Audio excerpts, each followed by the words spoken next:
Hello and welcome to the Dream Team Professor podcast. My name is Scott and in this episode we're going to be looking at all of the top point scorers and key talking points from Game Week 22 Dream Team so far. Now we'll still have my top players to target video coming out in the next couple of days, so make sure you subscribe so you don't miss that one. We're going to start off with Brentford 1, Manchester City 3. Obviously the key talking point in this game was the Foden hat-trick, but I'll just start off with the stuff that Brentford did because they did put up a really good fight at the start. So Neil Maupay has been rattling people recently. He's scored in 5 consecutive games now. Obviously winding up Maddison, stealing his celebration in the last game, and he was in Walker's ear throughout this game, visibly winding him up as well. But Flecken got the assist, so the Brentford goalkeeper got the assist from a goal kick.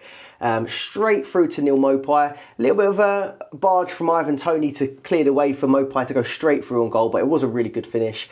So 8 points for Maupay and 9 points for Flecken, even though he conceded 3 times, got those 12 saves in this game. So massive one if you had him in goal, but I don't imagine many people did. But now on to Manchester City. So Erling Haaland was back starting. That was one of the key talking points before the game.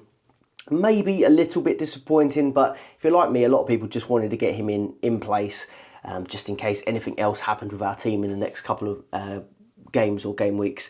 But Erling Haaland got the 6 points. He did get an assist at the end. In terms of ownership for Erling Haaland, so in the top 1K, he's 64.3% owned at the moment. So just over half in the top 1K taking punt on getting him in early. And then captaincy wise, not many people fancied it, so only 5.5% captained, which is understandable because we didn't know if he was definitely going to start. So just the 6 points for Erling Haaland. KDB also started this game, got an assist as well, again adding to his attacking returns. He keeps getting his attacking returns since his comeback from injury. So 5 attacking returns in his last 5 games. He got 1 bonus point, 1 shot on target in this one. The Phil Foden hat-trick, so 21 points in this game, 4 shots on target, and he's now the joint top scoring player in the game with Bukayo Saka with 226 points, averaging 7.5 points per game, and he's on 13 goals, 10 assists for the season. It's been really, really impressive. And a lot of the talk with these Man City attackers, Haaland, De Bruyne, Alvarez, Foden, has been who is going to make way for Haaland or who is going to make way for De Bruyne. But actually in this game, they all started. You had all the main attackers, Foden, Alvarez, De Bruyne, Haaland, to try and get past that low block. Took a while to break them down, but once they did, City were looking pretty impressive. Defensively, Kyle Walker and Diaz were back in. They were rested in the last game. We wasn't sure whether the Walker thing was to do with his personal situation. It could have been a bit of both, to be honest, but Walker and Diaz came back in from the last game, and Ake and Vardiol started again. Vardiol, one of the ones that I brought in, so glad to see that he was back in the team again. Ake with the 2 points though, Diaz with 3 points, Walker with 4, and Vardiol with 5. Vardiol had a shot on target, hit 1 bonus, and got 3 tackles in this game. So he was the highest scoring defender in that Manchester City team. And again, if you went for Ederson, which we'll be speaking about in the players to target video coming up, because City do have so many games coming. If you had Ederson, it was a disappointing 2 points again. So this is how it goes with Manchester City. If they don't keep the clean sheet points, there's not that much usually there in the way of bonus or attacking returns. But Vardiol led the way with the 5. On to my team. So Arsenal 3-1 against Liverpool. A really impressive win. Was well chuffed with that one, to be honest. And obviously I celebrated like others who also got a lot of stick after the game. It was weird that the main talking point seemed to be Arsenal over celebrating. Always, I find that a weird take. But the goal scorers, Bukayo Saka, Gabriel Martinelli, Trossard for Arsenal. And then actually Liverpool's goal was an own goal from Gabriel, which was a bit of a calamity own goal. But there was quite a few defensive mistakes in this one. Also Virgil van Dijk and Alisson making a big mistake, which they don't do that often. So that's 3 wins in a row for Arsenal. Ended Liverpool's 11-game unbeaten streak. Early before the game, rumours that Gabriel Jesus was going to be ruled out with injury, and he was missing from this one. It started off with Kai Havertz up front, but it's kind of strange. Arsenal was sort of playing with almost like dual tens. It was Ødegaard and Havertz both driving forward from the front. Quite interesting to see, but I thought Havertz had a really, really good game. Szoboszlai was out injured too for Liverpool. Obviously, they've got quite a few injuries at the minute. And Conor Bradley was a late exit from the squad, I think it was, because he had a family bereavement. I think his dad passed away. So apparently he was in line to start this game, but Trent Alexander-Arnold came in and started. Only played the 58 minutes though. So no sign of Mohamed Salah yet, which is getting a little bit worrying if you were sort of planning to have him, or was hoping to have him for these double game weeks that are coming up. No sign of him yet. Lots of pictures of him sort of stretching and doing sort of yoga-y stuff on Instagram, but nothing really on the pitch at the minute. So rumours that he might be available for Burnley, but I don't think it's looking very likely at the minute. Bukayo Saka, goal, 8 points, 3 attacking returns in 3 games now, although one of them was the assist that sort of was given to him after the game. So that one didn't get added onto Dream Team. Went off with an injury though. Apparently just a kick to the ankle, Arteta has said. We've seen this a lot throughout the season. Saka looks like he's injured, but then he does bounce back for the next game. So hopefully it's nothing serious. Kai Havertz, playing centre forward, grabbed an assist in this game. And he was just putting himself about. A lot of physicality with Virgil van Dijk. Potentially a little bit of a nudge, a little bit of a foul in the final goal, or the Martinelli goal. And obviously played quite a key part in getting Konate sent off. Konate finishing with a -3. So Havertz finished with 5 points in this one. Martinelli, he scored a goal, got 9 points, went off after 74 minutes, which he does seem to get substituted quite a lot now. And he was subbed off for Trossard, who went on to score as well. Martinelli, 3 in his last 3, so 3 goals in his last 3 games. I see a lot of people take him out, which would have been quite frustrating, but it did make sense at the time. And obviously Trossard came on and he scored as well, 7 points from him. These two are looking pretty good. Martinelli especially is looking on form at the minute, but quite a lot of the goals in this game did come from big mistakes. Trossard's goal was sort of slotted through Alisson's legs. He's usually a really great shot stopper. Own goal from Gabriel, and then obviously one of the other goals came from a big mistake between Alisson and Virgil van Dijk. From Liverpool, Luis Diaz got the assist for the own goal, so he finished on 5 points, but otherwise it was pretty quiet. Jota finished with 3 points. You had Darwin Núñez started on the bench. There was rumours that he probably wouldn't start, or that he might miss the game. He did come on in the 58th minute. He did look okay, putting himself about a little bit, but finished on 0 points. But I do expect that Núñez will be available to start that next game. On to Sheffield United 0, Aston Villa 5. And this is a game that I was watching from behind the sofa. I took out Watkins, I think 2 game weeks ago now, because he was on a bit of a goal drought, and he scored in back-to-back games now. Scored in that previous fixture. He's got a double game week this week, so they're actually playing this evening. So that's another one that I'm going to be in tears with after the game probably. But 5 goals for Aston Villa, and it just went off to a great start for them. So Ollie Watkins, 69% owned and 35% captained by the top 1K. Because he does have that double game week. I do think he was a brilliant option for captaincy. I went for Palmer just because I didn't have Watkins. It would have been a close one if I had both, just because Palmer is on penalties. But I was expecting Sheffield United to put up a much bigger test in this home game for them than they ended up doing. I had Watkins for the previous game where they kept him out. They were really solid. And Watkins, I think, managed like 1 shot on target. So I was expecting something similar. Sheffield United parking the bus. But no, they were a shambles at the back.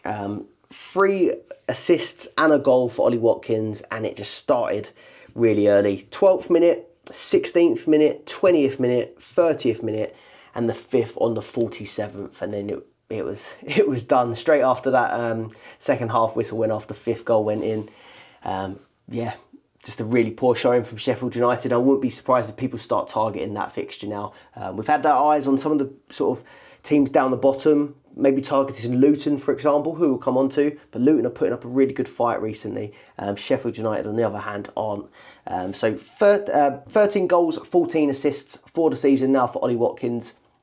And he still has that home game to Chelsea in the FA Cup second leg to come. And Chelsea are looking pretty bad at the back as well. So I think you're on to a winner, Watkins captainers. Let me know in the comments below if you captained Ollie Watkins. Douglas Luiz got 7 points in this one. That's his 7th assist of the season and his 13th attacking return. Obviously, he's on penalties as well. I think that's 6 goals I think he's on. Bailey, 8th goal of the season. He's also got 9 assists to go with that. And he's just apparently verbally agreed a new deal with Aston Villa with a bit of a pay increase, so that's nice. Moreno, 3rd goal of the season. I've been mentioning him a few times because he does just have so much attacking threat, and he showed it again in this game. So 3rd goal of the season and 15 points. So it does show when you get that clean sheet and the attacking returns, you can hit some massive numbers. So 15 points for him, 1 bonus, 1 shot on target, 2 tackles. Really good all-round performance there. Martinez in goal, 9 points. 4 saves, so Sheffield United maybe gave it a little bit of a go. I'm not so sure. But now Martinez is the joint 2nd goalkeeper in the game behind Onana in 1st and joint with Alisson on 113 points and having 9 clean sheets. So maybe someone that we might want to look at getting in maybe before Europe starts or even earlier potentially. One bit of big news that would have wound people up a lot is the Konsa 59th minute substitution. So got a knee injury. I think he collided with the post, it was. And yeah, was taken off in the 59th minute, which means you wouldn't have got the clean sheet points. He finished on 2 points with 1 shot on target and 1 tackle. And now he's likely to miss, I think it's likely to miss, they said at least the next 2, but fears it could be a lot worse. But I think there was actually an update yesterday, so I'll just grab that.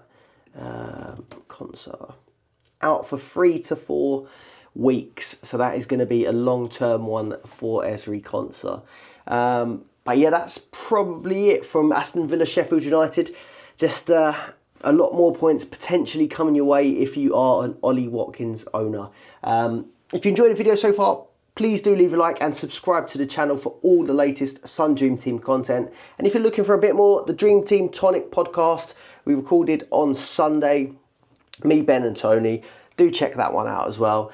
Going over game week 22 so far and then our plans for upcoming game weeks. We've also got a Patreon community. We're on Discord, we have exclusive articles, we live stream once a week, so do check that one out. There'll be a link in the description below.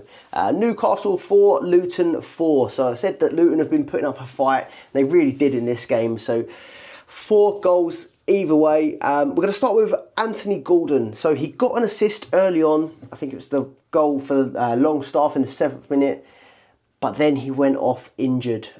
So Gordon, 4 points in this game, but went off at half-time. Disappointing one. They just can't seem to keep all of their players fit in a minute, but Harvey Barnes did come on in his place and end up getting a goal himself. It just seems like every time they get one player out, every time they get a player back, they get another player out. The same keeps happening with Isak and Wilson as well. Kieran Trippier, 9 points, goal, assist, shot on target, big chances created and tackles, doing the lot. Trippier finished with 9 points in this game, which is surprising actually. I feel like he should have really got a bit more than that, but I guess the goals conceded as well played a part. So 1 goal, 1 assist, 9 points in total. And that's 1 goal, 10 assists for the season. So 11 attacking returns from Kieran Trippier. He's pretty consistent now with these attacking returns. You had Bruno Guimaraes, maximum bonus points with 5. Got an assist also in this game and 2 big chances created. And now he's on 50 bonus points for the season from 33 games. And now on screen, you can now get this. There's been an update on the Dream Team app and the Dream Team website where if you're on the match center, or I think after the game, you can also look at it. But if you click on a player now and they got 5 bonus, it will show you how many player performance marks they got, so PPM they call it.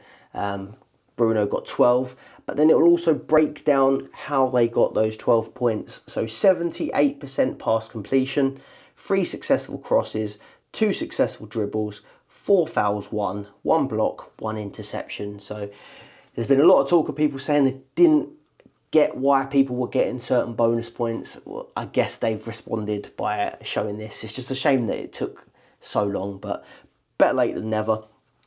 You can see that on the app now. Ross Barkley's had an impressive season so far. So 16 points in this game, 3 goals and 4 assists for the season. Don't think that anyone would really take a risk on bringing in a Luton midfielder, but he has been impressive, so we have to talk about it. 3 bonus points from him as well. And actually good to see Sambi Lokonga, one of the Arsenal loanees, doing really well at Luton as well. Longstaff, 16 points. Again, really good game, but I don't think it's someone that we're going to be seriously considering. 6 goals, 3 assists for him. And then Harvey Barnes, I said that he's back with a goal, back from injury. Anthony Gordon, apparently it's not as bad as first thought, but we just don't have a return date for him yet. So I think I'd still move him on if I had him, but he might not be out for too long. Callum Wilson back from injury, that was one of my talking points. And then Dubravka, who a lot of us have got in goal, did manage to get 1 point because he made 4 saves in this game. Man United versus West Ham, and Haaland is starting to do it. He's starting to perform and he's looking really good. Some of these finishes have been brilliant. United are unbeaten in 5 now, so I must admit, it wasn't that long ago I was saying I've written Man United off. They've been awful, but actually unbeaten in 5, and that's 4 wins in their last 5 now. So maybe they have turned a corner. Someone hasn't turned a corner is West Ham. They've been pretty poor. No wins in their last 6 games now for West Ham. So Garnacho got a brace, 15 points, and stole Kudus' celebration. So yeah, it's really rubbing off on people, this Neil Mopai thing, stealing celebrations. Kudus, I think, celebrated in his trademark way against Man United in a reverse fixture, but obviously Garnacho getting his own back here. So 15 points for Garnacho and a brace. He's on 7 goals and 3 assists as well for the season. I think he's a pretty decent price as well. Let me just check that one out.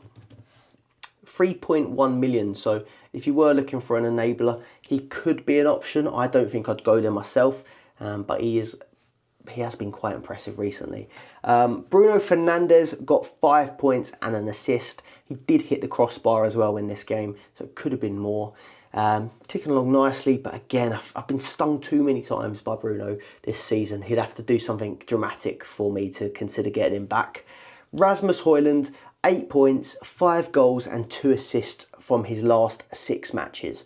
So 7 attacking returns in his last 6 games, and he's also got 85 minutes plus in all of these last 6. At the start of the season, they really were easing him in. He was getting early subs quite regularly, but he is playing the bulk of games at the minute, and he is returning them. So I think Haaland could end up being someone very exciting for Dream Team in the near future. Shame he hasn't got Europe now, but maybe it's one for next season or as a differential towards the end of the season if you're chasing. Clean sheet for United, but Lisandro Martinez came back from injury and he's picked up another one. Knee ligament injury, and they think that he's going to be out for 8 weeks, which is going to be a massive blow to Man United. Onana got 9 points in this game. He's now overall the top keeper still. He gets a few clean sheets. I think it was 9 as well, 8 or 9 clean sheets. But he's getting a lot of save points. 4 saves in this game. He's doing pretty well. And then Dalot as well, 9th highest defender on the game. Just shows that it doesn't have to be from one of these sort of typical defensive sides. Dalot is doing well. He gets attack and returns and a clean sheet here. So 9th highest defender in the game. Like I said, West Ham, no wins in their last 6 games. And Bowen has actually blanked in 3 matches in a row now, with only 1 shot on target in those 3 games. So hasn't really gone back to full form since he did get that injury where a few of us ended up taking him out. I think he did get a haul against Bristol City, but that's been about it since he's got back. So I don't think people are really in a rush to get Bowen back in. maybe when Europe starts up. But he hasn't looked great recently. But someone who has looked really, really good since coming back, and have played 2 games now since coming back from AFCON, is Kudus. Obviously they stole his celebration, but they couldn't steal his maximum bonus points. Finished on 5 bonus points in this game, got 4 tackles, 1 shot on target, and finished on 10 points in a 3-0 loss, which is really, really impressive. This guy smashes the bonus system on Dream Team. And obviously if you have a look at that on the new updated Dream Team, you can grab the bonus. I'll just break that down quickly. I did it on the Dream Team Tonic podcast just because I think it's a bit interesting to try and work out how people are getting these bonus points. If you can work out what they're getting the bonus points for, it will make it easier to try and pick people that are going to get bonus in the future. So 89 pass completion rate, got him 2 player performance marks. 7 successful dribbles got him 7 player performance marks, which was the bulk of his PPM. 4 fouls won. So if you a player that's good at dribbles and good at winning fouls, that is a massive help. And then 1 interception. So it does seem to be like the players that do quite well for bonus. Maybe not in Bruno Guimaraes' case, but the guys that I think of straight away with dribbles and winning fouls, people like Eze, Elise, who have we got that does well for bonus? It's Doku at Manchester City, and then obviously Kudus. Great dribblers on the ball and obviously draw a lot of fouls, so they do well on the bonus system.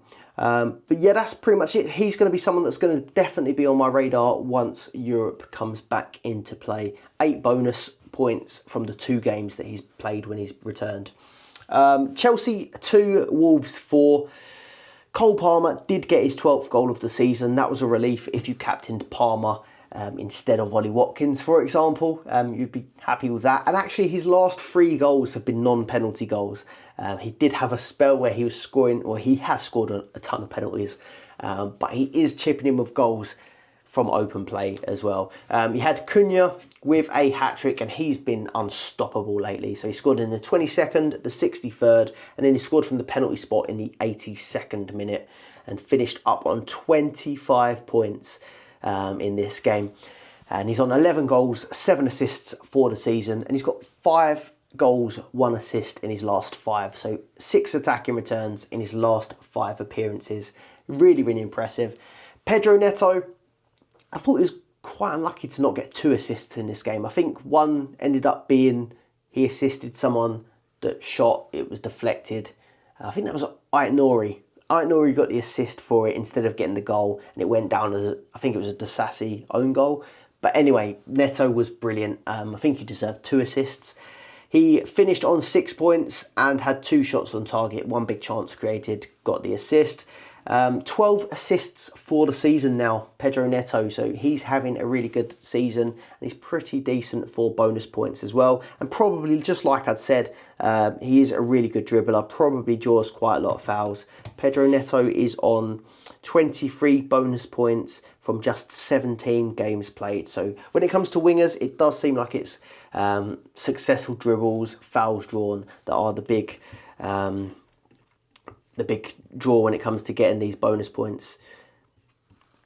Up next, Colwill. I was going to mention him. He's still out injured, so he's left out of the squad. Just a bit of team news there. Gusto did start. He's had injury concerns recently. He did start, but he gave away a penalty. He finished on 0 points. Sterling blanked, which I was relieved with. I took him out despite having a double game week. There's still plenty of time for that to go wrong. But he had a couple big misses in this game, and he finished up on 2 points, went off in the 72nd minute. Nkunku did start, finished on 4 points, had 2 shots on target. But yeah, overall Chelsea pretty poor. Conceding a lot of goals, conceded a lot against Wolves, conceded a lot against Liverpool, and now they've got to play Ollie Watkins, who is banging form, and Villa are banging form. Everton 2, Spurs 2. Richarlison brace, 11 goals, 3 assists for the season. And he scored 9 goals in his last 10 games. So another player who really is in form. 15 points in this game. Korea went out of the Asia Cup yesterday, so Son probably will be back fairly soon. But the form that Richarlison's in, I don't think it will affect it in the slightest. It'll probably be the likes of Werner that make way for Son coming back. Udogie got an assist in this one. He actually had a goal last week as well. And I think if you held on to Porro, you probably will be looking to move him on now. Spurs haven't got very many fixtures this month, and Porro's gone a little bit quiet. That's consecutive matches, no bonus points for Porro. Was still on corners. I didn't realise that, so I thought that Maddison coming back would mean that he'd take all set pieces straight off Porro again. But obviously those good corners that Porro did in some of these previous matches have left an impact, and he is still on corners. Maddison was taking free kicks though. Maddison got an assist, 7 points. Like I mentioned, Udogie, 2 attacking returns in 2 games. He got 7 points in this one. Back-to-back assists, that is, for Maddison, and he's got 4 bonus from his last 2 games, so potentially stealing some bonus from Porro. Might be a coincidence, but he seems to always do well for bonus, Maddison.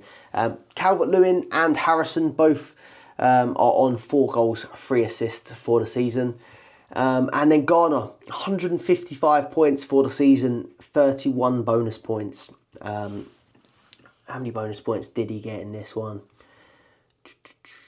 Garner, just the 1 bonus point in this one. I haven't had a breakdown of how he's getting his bonus, but I imagine his would be a bit more similar to Bruno Guimaraes. High tackles, interceptions. Now this is available to have a look at. I'll start breaking these down a bit more on upcoming episodes. Brighton 4, Crystal Palace 1. Dunk, Hinshelwood, Buonanotte and Pedro got the goals for Brighton, and then Mateta got the goal for Crystal Palace. That was Dunk's 3rd of the season. And Dan Burn is the only defender with more goals. There's quite a few defenders on 3 goals, like Moreno, who I mentioned earlier in the video. Dan Burn has 4 goals. He's the top goal-scoring defender on the game. But Dunk is there with 3. Pascal Gross got 2 assists in this game, and that would have been a kick in the teeth if you took Pascal Gross out of your side. A lot of people brought him in for Brighton's good fixture run, and especially their good double game week. He done all right. He did tick along okay, but this was his biggest return in a little while. 13 points, 2 assists, 3 bonus points, and what does that take him to for the season? 4 goals, 11 assists. So that's probably what owners were looking for when they brought him in earlier on in the season. But he is still very impressive. Let's have a look at his bonus points. So 96% pass completion, got him 3 player performance marks, 1 successful cross, 2 successful dribbles, and 2 fouls won. So again, 4 points, or 4 marks, coming from dribbles and fouls won. Successful crosses. Successful crosses is a sort of, I guess it's going to be the reason why people like Trent were doing well for bonus, why Porro was doing so well for bonus when he was on corners, for example, and why a lot of set-piece takers, I guess, are hitting bonus quite regularly. But yeah, Pascal Gross with a really good game. João Pedro followed up with his 29-pointer last week with a goal. Didn't look like it was going to happen for him, but it happened right at the end. And that was an outrageous assist from Danny Welbeck, like a little turn back heel, and a great finish from Pedro. Another goal not from the penalty spot. Another pen merchant scoring a goal in open play. That's now 19 goals for the season for Pedro. 3rd highest scoring player behind Saka and Foden. Estupiñán, someone that I've got in my team and only really recently bought him in, and he's been terrible since I bought him in. He was dragged after 45 minutes in that Luton game last week, and he was benched for this one. I was just hoping, not so much for this game, but for FPL. I've got him in FPL as well. I was hoping they just didn't come on in the end when it got late, but he did. He came on in the 80th minute. Did put in like 1 good cross, but that was about it. But Lamptey did impress in his place, which is even more concerning, which is making me think I probably will move Estupiñán on and write that move off. Lamptey obviously played with injury problems quite regularly, but he did play well, got 7 points and an assist. Elise, it just keeps it goes from bad to worse for Crystal Palace. Eze and Elise just can't keep fit, can't play matches together.